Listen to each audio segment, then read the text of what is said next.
हैं अर्धवार्षिक परीक्षा 2021-22 कक्षा 12वीं के समाज शास्त्र विषय का पेपर। जी हाँ स्टूडेंट्स, आज आपका पेपर है और ये तो रियल पेपर नहीं है, बट ये चीज़ मैं आपको कंफर्म कर देता हूँ, जिस प्रश्न में मैं टिक कर दूंगा प्लीज़ उसको पढ़ करके जाइएगा, एकदम उसको रट लीजिएगा, क्योंकि वही क्वेश्चन आपके एग्जाम में देखने को मिलने वाला है। तो चलिए फटाफट स्टार्ट कर लेते हैं। देखिए, पूर्णांक मिलेगा 80 नंबर का और समय मिलेगा 3 घंटे। सबसे पहले मैं बता दूं, ये कटिंग है, परीक्षा अध्ययन या परीक्षा बोध का है, किसी स्टूडेंट ने मुझे शेयर किया था तो मैं आपके सामने प्रेजेंट कर रहा हूं। ठीक है, देखिए ठीक ऐसे ही आपको निर्देश देखने को मिलने वाला है एग्जाम में, नो डाउट। आगे चलते हैं प्रश्न की तरफ। हमारा पहला प्रश्न कह रहा है कि सही विकल्प चुनकर के लिखिए। पहला नंबर, जनांकीय शब्द का प्रयोग सर्वप्रथम किस लेखक द्वारा किया गया था? इसका आंसर नीचे आपको मिल जाएगा। ठीक है, आगे देखते हैं सेकंड नंबर, भारत की जनसंख्या विश्व की जनसंख्या के कितने परसेंटेज है? आंसर नीचे मिलेगा।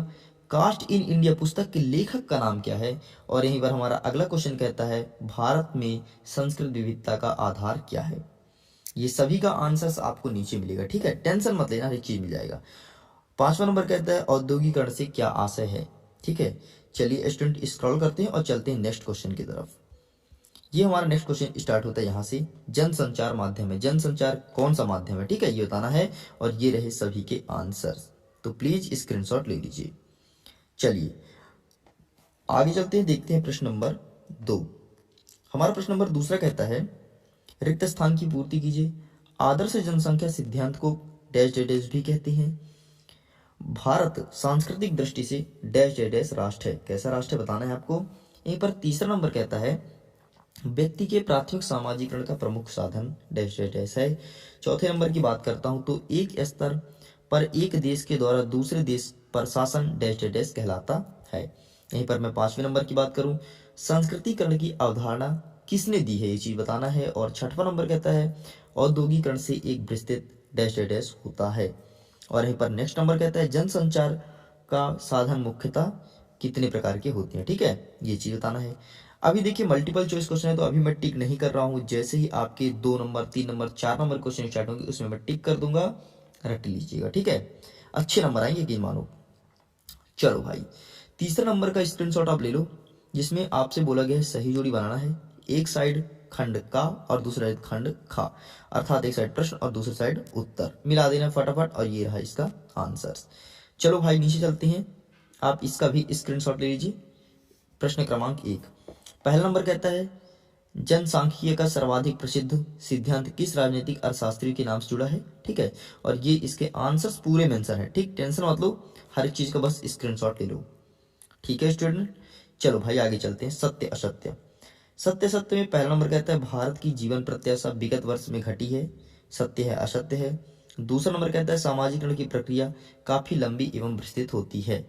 चलिए और देख लेते हैं भाई और क्या क्वेश्चन है, तो ये मेंशन है यहाँ पे प्रश्न। ठीक है, ये तीसरा नंबर पश्चिमीकरण एक तटस्थ प्रक्रिया है।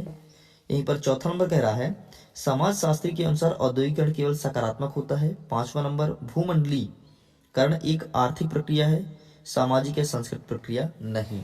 और यहीं पर छठवां नंबर कहता है भारत में श्रमिक आंदोलन सन 1947 के बाद शुरू हुए, और ये रहे इसके आंसर्स। तो प्लीज स्क्रीनशॉट ले लीजिए और रख लीजिएगा। ठीक है, चलिए स्टूडेंट आगे चलते हैं नेक्स्ट क्वेश्चन छठे नंबर की तरफ।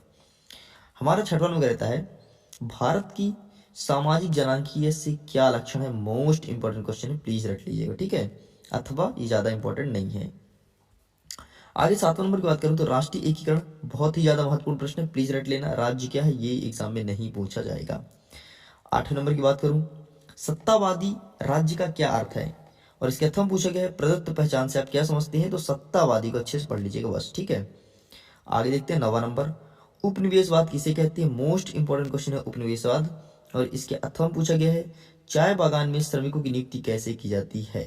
दोनों को अच्छे से रेड कर लीजिएगा। ठीक है, चलिए 10वां नंबर देखते हैं संस्कृति क्या है, ये पूछा गया है। ज्यादा महत्वपूर्ण तो नहीं है लेकिन महत्वपूर्ण प्रश्न है क्योंकि आप समाज शास्त्र विषय के छात्र हैं।